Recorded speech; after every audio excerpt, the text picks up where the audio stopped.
నాకొక్కటి అర్థం కావడం లేదు కసి. నా అంతు చూడటానికి ఆశపడే నయని ఈసారి ఎందుకు నాకేదీ కాకూడదని కోరుకుంటోంది?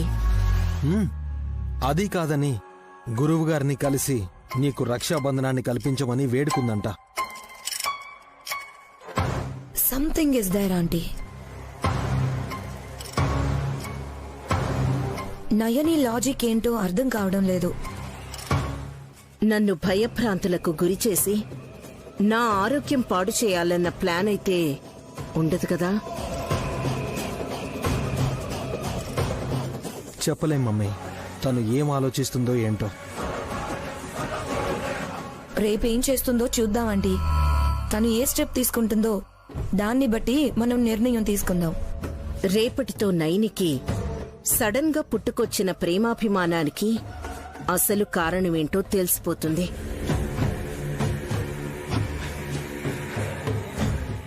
చూద్దాం. అప్రమత్తంగా ఉంటే ఎదురయ్యేది గండమైన పిల్ల కాలువలా దాటేయచ్చు.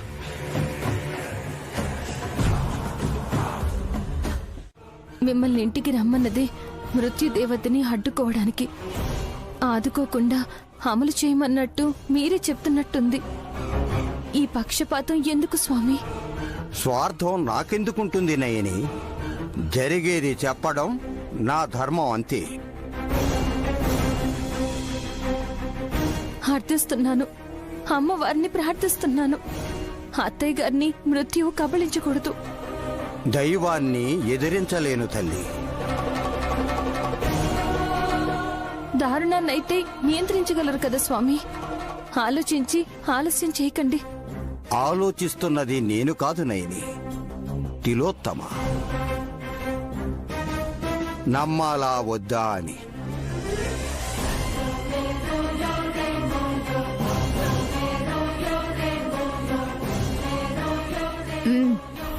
అమ్మా, ఇంకా చూస్తూ ఉండిపోతే నిన్ను చూసుకోలేం.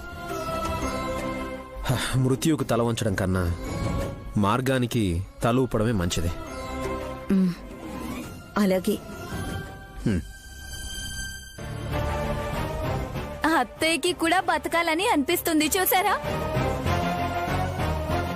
చావు ఎవరికి చెప్పమ్మా? కాటికి కాలు చెప్పిన ముసలోడు కూడా కటింగ్ చేపించుకుని ముస్తాబాలనుకుంటాడు. కానీ మా అత్తయ్య మరీ అంత ముసల్దేం కాదులేండి బాబాయ్. ఏయ్, ఆపుతారా? ముందు మృత్యువుని ఎలా ఆపాలో అది చూడండి. స్వామి, త్వరగా పరిష్కారం చూపండి. తపశ్శక్తి ఉన్నా సరే మానవ ప్రయత్నం మాత్రమే చేస్తున్నాను. అమ్మవారి దయానుగ్రహంతోనే తదుపరి కార్యం నడుచుకుంటుంది.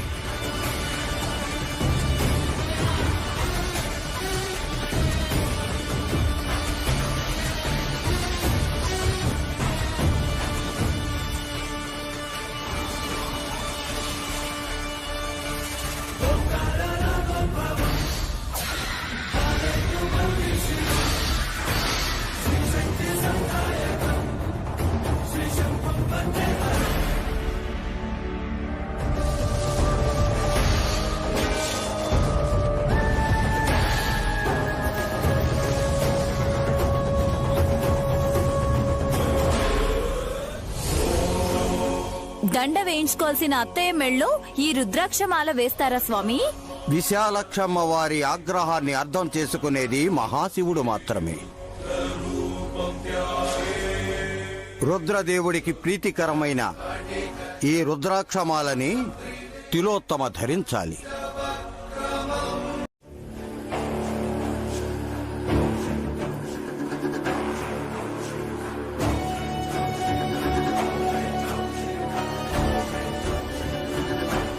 ఏం జరుగుతుంది మమ్మీ? నయని ఆట పట్టిస్తుందేమో అనుకుంటే మృత్యువే వచ్చేస్తుందని స్వామీజీ వారు చెప్తున్నారు. రుద్రాక్షమాల మెళ్ళ ఉన్నంత వరకు మీరు సేఫ్ అన్నారు. ఇదంతా ఎంతవరకు నమ్మచ్చాండి? ఇదొక్క రోజు నమ్మితే రేపటి నుండి మనం ఎలా ఉండాలనుకుంటే అలా ఉండొచ్చు. ఎక్స్క్యూజ్ మీ గైస్, ఏంటి అంత ఖులాసైనా? నాకేమవుతుందో అని చూడ్డానికి వచ్చావా? ఇప్పుడే ఏం కాదులేండి అత్తయ్య. రుద్రాక్షమాల వేసుకున్నాక భలే బాగున్నారు, భక్తి పుట్టుకొచ్చిన దొంగ కొంగలాగా. ఏయ్, ఏం మాట్లాడుతున్నావు? ఆ పరమ భక్తురాల్లా ఉంది మీ అమ్మ అని మెచ్చుకుంటున్నానండి. అత్తయ్య 2 క్షణాలు కళ్ళు మూసుకోండి. ఎందుకు? మూసుకోండి అత్తయ్య, నేను చెప్తున్నాను కదా. 2 seconds ఐస్ క్లోజ్ చేస్తే నస తప్పుతుందంటే. సరే.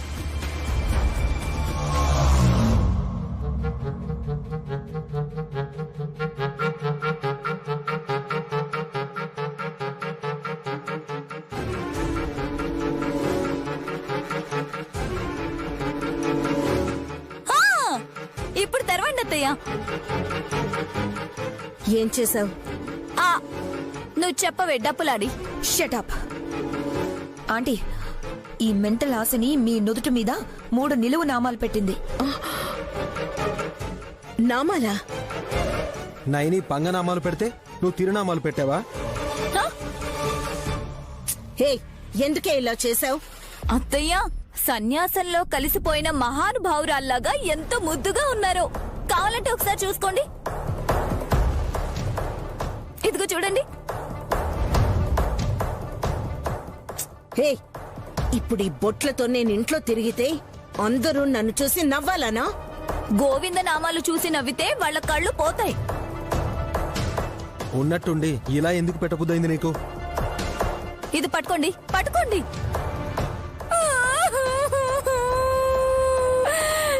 హే, ఓ, అబ్బబ్బబ్బా. What happened వల్లభా? హాసిని ఎందుకు ఏడుస్తుంది?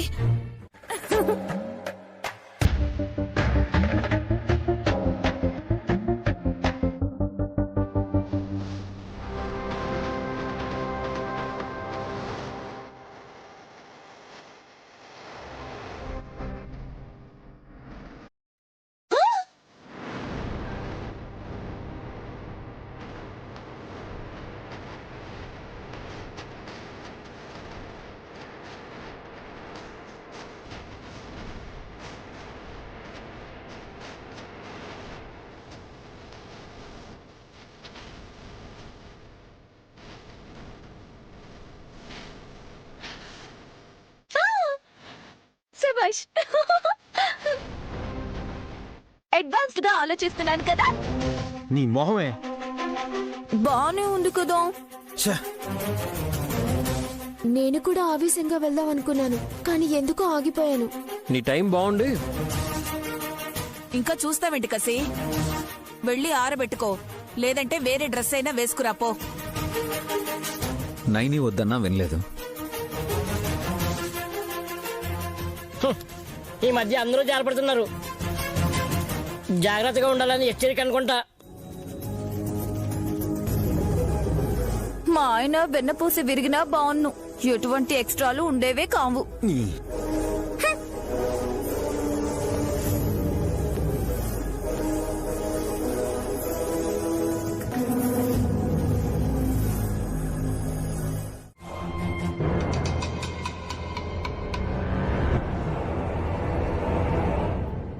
అరే ఏమైంది? ఎదుర్ ఎందుకు అలాగా వస్తున్నావు? బొమ్మ డ్రెస్ తీసేసారేంటి? అదేగా నా గోలా.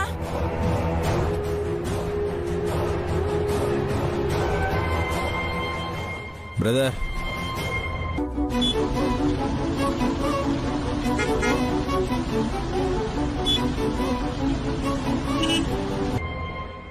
ఏం చేస్తున్నారు? నన్నేం అడగద్దు, కసినే చెప్తుంది.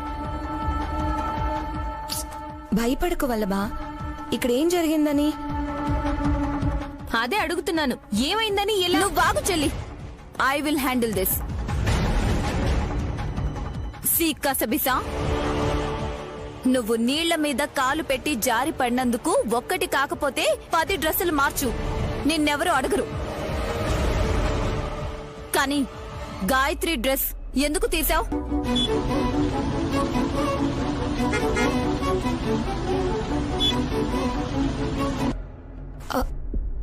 నేను గాయత్రి డ్రెస్ తీసానా? ఏంటి ఇలా నిందలు వేస్తుంది?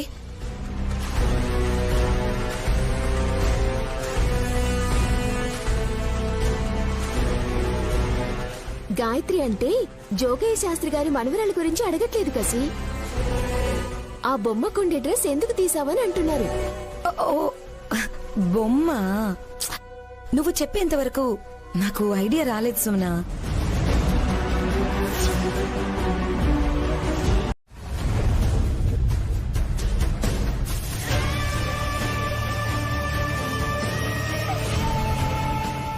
ఆ రోజు అలా చేస్తే ఈ రోజు నువ్వు ఇలా చేస్తావా?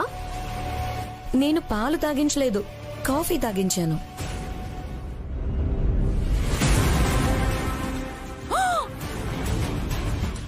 బొమ్మకి కాఫీ ఎలా తాగిస్తావే గుమ్మలాడి? అరే మళ్ళీ బొమ్మంటావేంటత్తయ్యా? తనకి గాయత్రి అని పేరు పెట్టి పెద్దమ్మలా చూసుకుంటుంటేను. Bro, you are playing with fire. నిప్పుతో చెలగటమంటున్నావా? ఈరోజు ఇంట్లో నిప్పు రగిలే ఛాన్స్ లేదని చెప్పింది కదా మీ వదిన.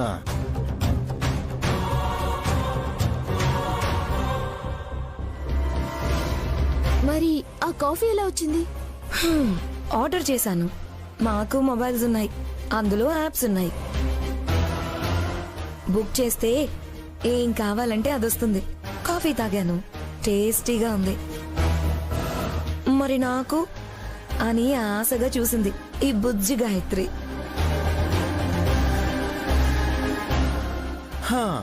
ఎంగిలి కదా అని నేను అనేలోపు చిన్నపిల్లలకు అలాంటివి ఏం ఉండవని తాగించేసింది కసి. ఎంగిలి కాఫీ తాగించిందా? కప్పు చివర్లో కాస్త మిగిలి ఉంటే ఆశపడింది కదా అని.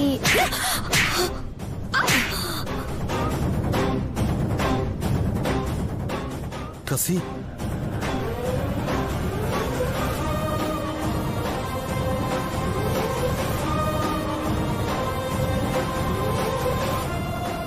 ఏయ్ హాసిని, నెక్స్ట్ మీకి. నన్ను కొడతావా? ప్రస్తుతానికి నిన్ను మాత్రమే కొడతాను. నీకు అండగా నా మొగుడైనా ఏ మగాడైనా షర్ట్ కి 2 బటన్స్ విప్పి నా మీదొస్తే మాత్రం జుట్టు ఫ్లోర్ మీద ఉంటుంది, చెప్పులు ఫ్యాన్ మీద ఉంటాయి. అసలు నిన్ను అక్క ఆవేశపడకక్క, వదిలేసే. చెల్లి, నిజానికి నువ్వు కొడతావని అనుకోని ఉంటుంది. ఇది అస్సలు ఎక్స్పెక్ట్ చేసి ఉండదు. హాసిని, ఈ దెబ్బని గుర్తు పెట్టుకుంటాను. ఏయ్, కావాలంటే సెల్ఫీ తీసి పెట్టుకోవే. నా మొగుడిని వల్లో వేసుకున్నా సరే, నేను నీ చెంప మీద దోమ వాలిందని కూడా నిన్నెప్పుడూ నేను కొట్టలేదు. ఇప్పుడు ఎందుకు కొట్టానో తెలుసా? నా చెల్లి నైని అంటే నాకు ప్రాణం.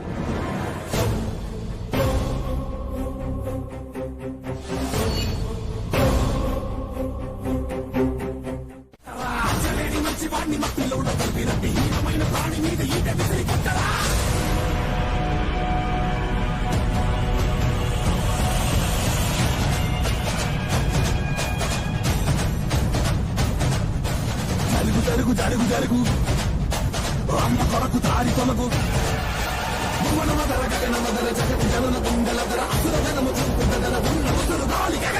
బతుకు దుముకుతోంది అమ్మ చేతి కత్తి పేటు.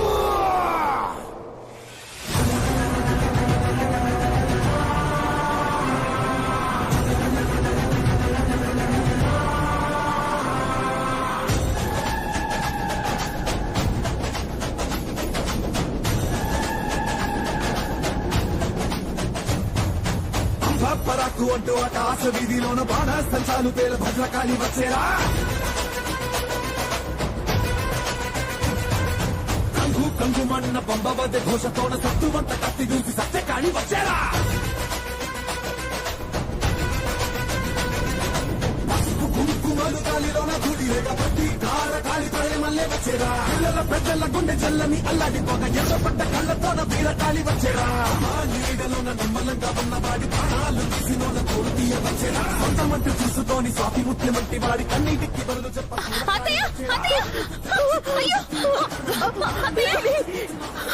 ఒక్క నిమిషం హెల్ప్ చేయవే. అయ్యో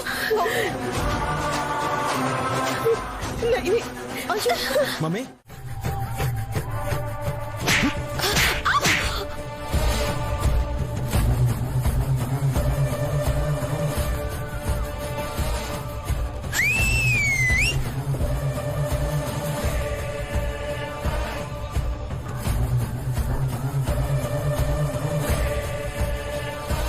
ఆహా, ఏమి ఆ సుందర దృశ్యం! నా పతి దాన్ని చితక్కొట్టడమా? భలా భలా భలా! ఎందుకు కొట్టావు వల్లభా? నీ వల్లే ఆ రుద్రాక్షమాల తెగిపోయింది. గురువు గారు మా మమ్మీకి ఈ రోజు గండం ఉంది అన్నారు. ఇప్పుడు ఏమైనా అయితే ప్రాణం పోతే తిరిగి తీసుకొస్తావా?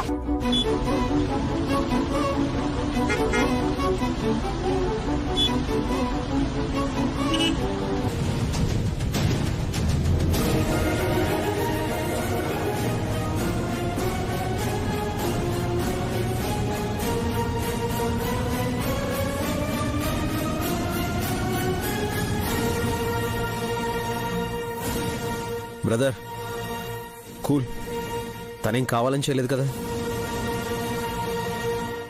ఓరి నాయనో, ఇక అత్తయ్య చావుని ఆపడం ఎవ్వరి తరం కాదు.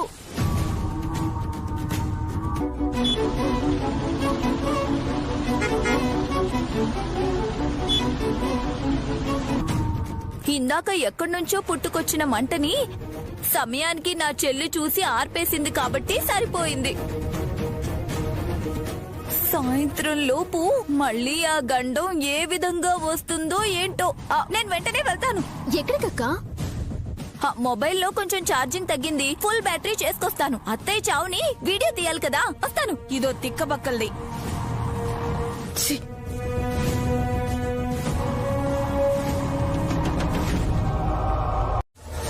అసత్యమా? దానిని నేను ప్రచారం చేయడం ఏంటి?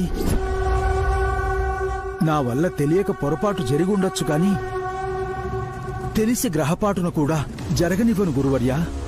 నేను నిన్ను శంకించడం లేదు శాస్త్రి. శల్యమవుతున్న ధర్మాన్ని కాపాడ్డానికి మానవమూర్తులు ఉండనే ఉంటారు. వారిలో నువ్వు ఒకడివి. అయితే నేను అడిగే ప్రశ్నకు సూటిగా సమాధానం చెప్పు. అడగండి. ఆ జన్మాంత బ్రహ్మచారివైన నీకు శారదనే పేరు గల కూతురు ఎక్కడి నుంచొచ్చింది?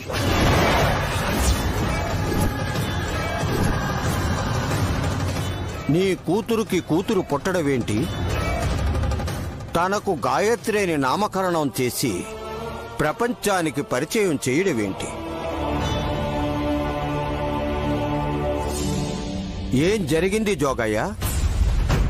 గురువులు మన్నించాలి. వివరించే సందర్భంగాని మిమ్మల్ని కలిసే అవకాశంగాని రానందున ఈ ప్రస్తావన తీసుకురాలేదు. పాప గాయత్రిని తిరిగి ఇంటికి తీసుకొద్దామని విశాల్ బాబు గారి ఇంటికి వెళితే అక్కడ మీరు కనిపించారు. అనాలోచితంగా అందరి ముందు మాట్లాడకూడదని ఆగిపోయాను. శారద, గాయత్రి ఎవరు వీళ్ళిద్దరు? శారద అసత్యం, గాయత్రి నిర్మలత్వమైన సత్యం. తనను నందీశుడి గుడి దగ్గరకు తీసుకొచ్చాడు గురువుగారు. కాపలాగా నాగయ్య ఉన్నాడు.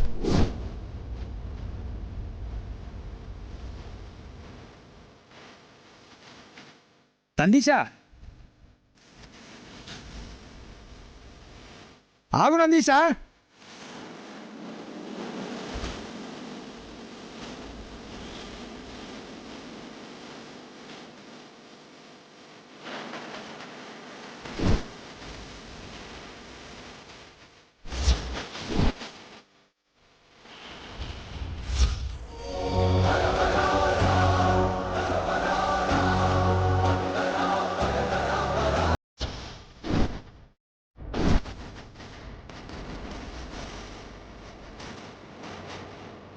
స్వామి ఆచార్య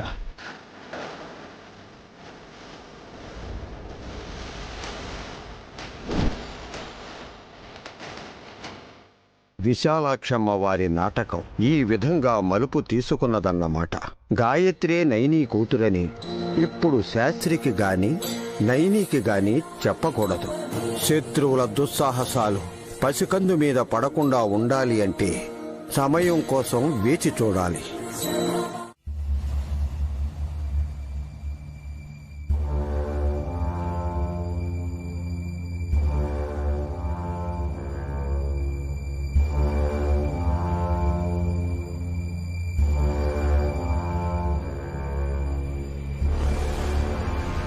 కోడలిగా మంచి పేరుంది, కావలసినంత డబ్బుంది. కూర్చుని తినక ఈ కొట్లాటలెందుకో? నీ గురించి నువ్వు బాగానే చెప్పుకుంటున్నావే. నా గురించి చెప్పటం లేదు, మా అక్కని ఆడిపోసుకుంటున్నాను. ఎందుకే కర్మని మూటగట్టుకుంటావు? వదినేమన్నా నీ జోలికొచ్చిందా?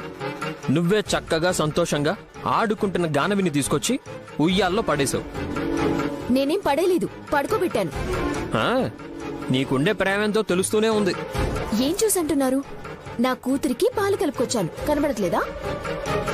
పౌడర్ పాలు పట్టించాలన్న నీ పట్టింపే తప్పు. వదిన సగర్వంగా అమ్మ పాలు పట్టింది. అమ్మ పాలు అని పేరు పెట్టకండి, ఇంకో రకం పబ్లిసిటీనా? అంతేలే, బిజినెస్ మనుషులు కదా. ఏదో బతుకు. మిమ్మల్ని మీరు తిట్టుకుంటే ఆనందం రాదు. అసహ్యంగా ఉంది. నువ్వు త్వరగా సుమంగళిగా పోవాలని మనస్ఫూర్తిగా కోరుకుంటున్నాను. నేను చచ్చిపోవాలని మీరు కోరుకుంటే అది నెరవేరదండోయ్. మా నాయనక్క అనుకుంది, ఏమైంది? నువ్వు పైకి పోవాలని వదిన ఎప్పుడూ అనుకోలేదు. అబ్బా, నేను కాదు స్వామి, మీ అమ్మ పాడెక్కుతుంది అంది కదా. ఫ్లైట్ కూడా ఎక్కలేదు, పైకి పోయింది అనుకోవడానికి. ఇప్పుడేమంటావు? మా అమ్మ పోలేదనా నీ బాధ? అపచారం, లెంపలేసుకోండి. అత్తయ్య గారు ఆయురారోగ్యాలతో ఇంకో 50 ఏళ్లుండాలి. నేను మా నాయనక్కనంటున్నాను. నోటి దురుసుతనంతో ఈ రోజుతో అత్తయ్య ఆయుష్ అయిపోయిందని పొద్దున్నుంచి తెగ హడావిడి చేస్తోంది. ఇందాక చూశారు కదా, మాట మాట అనుకుంటూ సవతులు కూడా అలా పోట్లాడుకోరేమో. ఇంత రచ్చ చేసుకోవడం అవసరమా? బాగా ఉన్నప్పుడు బావుండటానికి ఏమైంది? వదిన అబద్ధం చెప్పలేదే. అయ్యో ఘోరం జరుగుతుందేమోనని రాక్షసుల మీద కూడా జాలిపడింది. ఆరాటం అర్థం కాని నీలాంటి మూర్ఖులకి ఎలా చెప్పాలో నాకు తెలియడం లేదు. మా అక్క మీద వల్లమాలిన అభిమానంతో నన్ను అపార్థం చేసుకుంటున్న మీకు ఎంత చెప్పినా వ్యర్థమని అర్థమైంది. ఇంకెందుకు అరవడం? నీ పనేదో నువ్వు చూసుకో. ఇలాగే మా అక్క అతి చేస్తే నా దారేదో నేను చూసుకుంటాను. అంటే ఈ ఇంట్లో ఉండకుండా ఇంకో ఇల్లు తీసుకోవడమే. మనకేం డబ్బులేవా? డబ్బుతో పాటు జబ్బు కూడా ఉందే నీకు. నా ఆందోళన మీకింకా అర్థం కాలేదంటే ఊరుకుండిపోతాను. ఎందుకంటే గండం గడిచింది కదా. నైని, నీకేమైంది? నాకేమైంది బాబుగారు? అమ్మని కాపాడాలి అన్నావు, మళ్ళీ అమ్మతోనే పోట్లాడావు. మంటలు రాకూడదు అన్నావు, అంతకు మించిన వేడి సెగలు మీ ఇద్దరి మధ్య రగిలాయి. ఎందుకు ఇలా చేశావు? అదో రకమైన వైద్యం బాబుగారు. ముల్లుని ముల్లుతోనే తీయాలంటారు కదా, అలాగే ఆహుతిని చేసే అగ్నిని అడ్డుకోవడానికి నేను ఆడిన నాటకం. నాటకమా? ప్రాణ నష్టం, గండం, ఇదంతా అవన్నీ నిజమే. మరి అంచు దూరంలో పొంచి ఉన్న ప్రమాదాన్ని వాయిదా వేయడానికి అత్తయ్య నా మీద అమ్మవారి కుంకుమ వేసేలా చేశాను.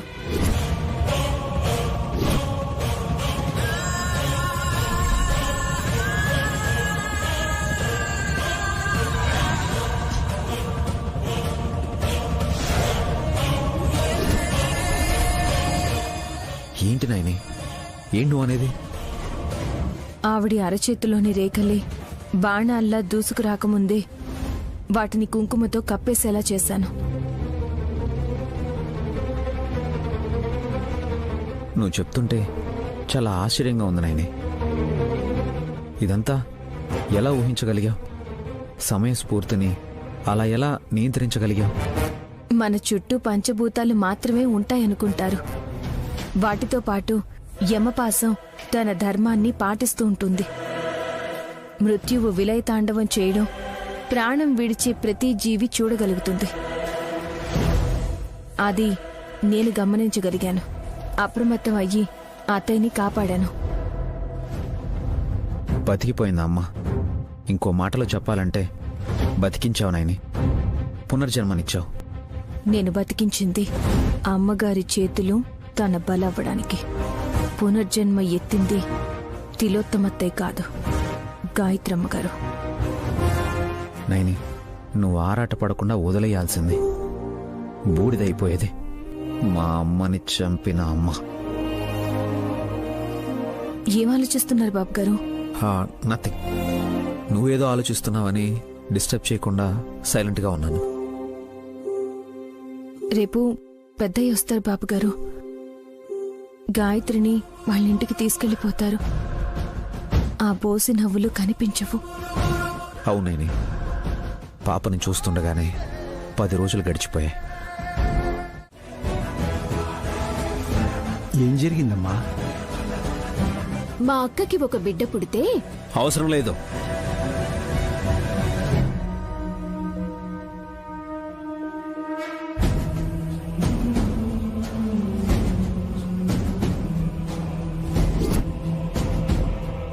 క్షమించండి బాబు.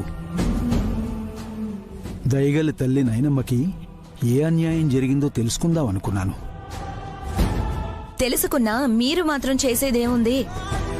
అంతే కదమ్మా.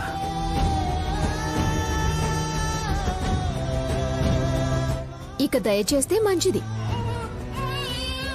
ఏడోకమ్మా, వెళ్దాం, ఇంటికి వెళ్దాం.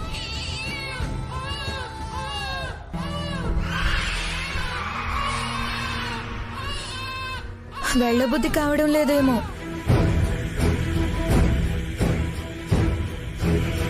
హ్మ్. 10 రోజులు నైని పొత్తిళ్లలో ఉంది. ఈ ఇల్లే బొమ్మరిల్లు అనుకున్నప్పుడు ఆ బొమ్మలెందుకు తాతయ్య అని పాపం ఏడుస్తుందనుకుంటా. ఓదాచమని మళ్ళీ మా అక్కకిస్తే ఇక్కడే ఉండనిచ్చేలా ఉంది. ఎక్కడుండే వాళ్ళు అక్కడుంటే మంచిది. అవును సుమన, మీ అక్క జాలిపడి మిమ్మల్ని ఇంటికి తీసుకొచ్చింది. ఎక్కడుండాల్సిన వాళ్ళు అక్కడే ఉండని అని వదిలేసి ఉంటే రోడ్డు మీద ఉండేవాళ్ళు.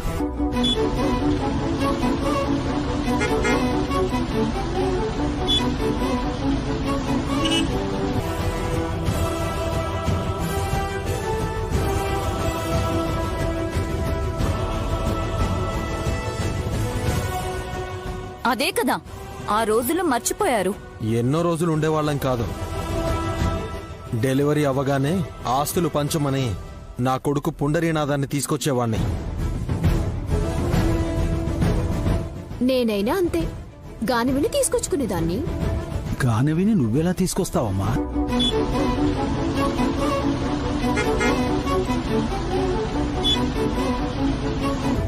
గానవిని నువ్వెలా తీసుకొస్తావమ్మా?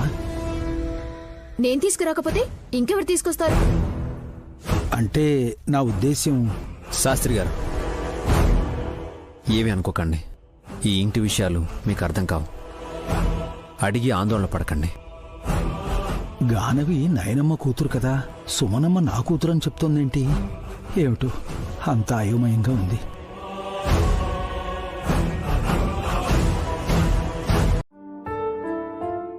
అమ్మా గానవి, నీతో సమానంగా గాయత్రిని కూడా పంచప్రాణాలుగా చూసిన మీ అమ్మ నయనికి స్వార్థం లేకుండా అమ్మ పాలను కూడా పంచుతున్న నీకు ఆశీర్వచనం ఇస్తున్నాను. మీరిరువురు నిండు 100 ఏళ్లు ఆయురారోగ్యాలతో అష్టైశ్వర్యాలతో వర్ధిల్లాలి. శతమానం భవతి. ఉంటానమ్మా. పెద్దయ్య, గాయత్రిని దీపావళి పండక్కి కూడా తీసుకురండి. ఇలా ప్రతి పండక్కి వస్తూ పోతూ ఉంటుందా? అన్నయ్య, మీ అభ్యంతరాలు అనవసరం. దీపావళి రోజే ఎందుకు రమ్మన్నానంటే ఆ రోజు మా అమ్మ గాయత్రీదేవి జయంతోత్సవం.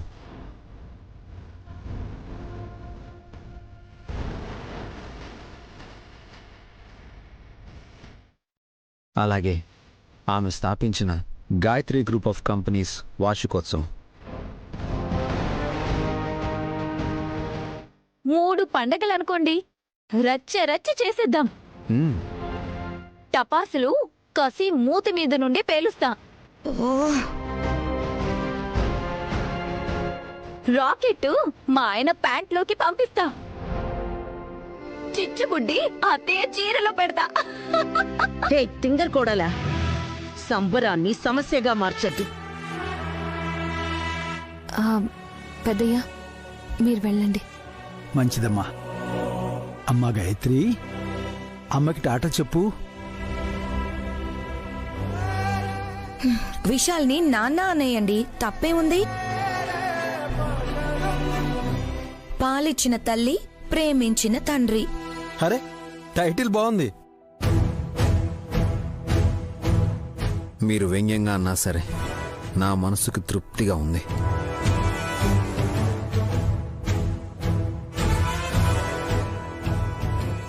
సెలవు శాస్త్రి గారు. పెద్దయ్య, పాల కోసం నాగయ్యని పంపిస్తూ ఉండండి. ఎలా మర్చిపోతానమ్మా, గాయత్రికి ఆహారం ఆధారం అదే కదా. ఉంటానమ్మా. ఉంటాను బాబు. బుల్బాబు గారు, ల్యాప్టాప్ పనిచేస్తుందా? బా నువ్వు ఇప్పుడే రావాలా? ఏంటి తిట్టుకుంటున్నారు? నా పనేదో నన్ను చేసుకునివ్వకుండా డిస్టర్బ్ చేస్తావు కదా. 5 నిమిషాల్లో ల్యాప్టాప్ నాకు ఇవ్వండి. ఎందుకు? చెప్పాను కదా, అనుమానాలున్నాయి. వాటిని నివృత్తి చేసుకుంటాను. ఇందులో ఏమీ లేకపోతే సంతోషంగా మెటికలు విరుచుకొని మీది మీకు ఇచ్చేస్తాను. ఇవ్వను. అరే ఇవ్వండి. ఇటు సుమనా. నన్ను చూడనివ్వకపోతే ఈసారి టెర్రస్ మీద నుంచి దీన్ని జార విడిస్తాం. నువ్వు సాడిస్ట్ వే, అందుకే ఇలా ప్రవర్తిస్తున్నావు. ఎన్ననుకున్నా నేనేమనుకోను. ఎందుకంటే నా గురించి ఎక్కువగా ఆలోచిస్తారు కాబట్టి అలా పేర్లు పెడతారు. చూడనిస్తారా లేదా? సరే, ఏం చేస్తాం? తగలడు. థ్యాంక్స్.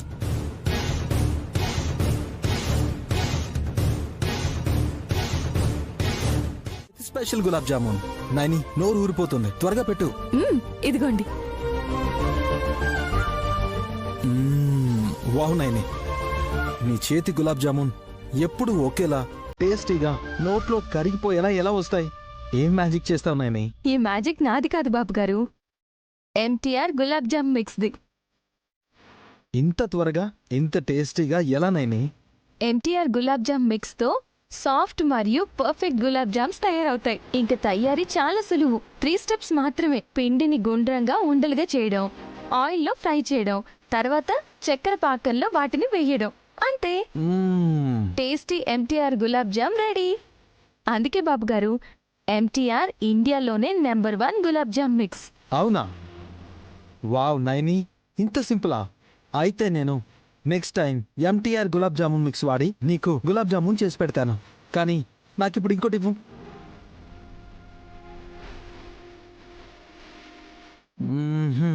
వావ్, ఈ దీపావళికి నేను చేసి పెడతా నీకు ఎంటీఆర్ గులాబ్ జామున్. కానీ నువ్వు హెల్ప్ చేస్తే. తప్పకుండా బాబు గారు. ఎంటీఆర్ గులాబ్ జామ్ లేకుండా దీపావళి అయినా ఏ పండగైనా ఎలా జరుపుకుంటాం? ఎంటీఆర్ గులాబ్ జామ్ మిక్స్, సంబరాలు మరింత మధురం. బలం ఉన్నప్పుడే బలహీనులుగా మార్చాలి. తెలివి ఉన్నప్పుడే తెలివి తక్కువ వాళ్ళని చేయాలి. అప్పుడే మనమేంటన్నది అవతలి వాళ్ళకి తెలుస్తుంది. మన ప్రతిబింబం వాళ్ళ ఆలోచనల్లో నిలుస్తుంది. Done aunty. కానీ ఎలా స్టాప్ చేయొచ్చో ఎనీ ఐడియా? చెప్తాను.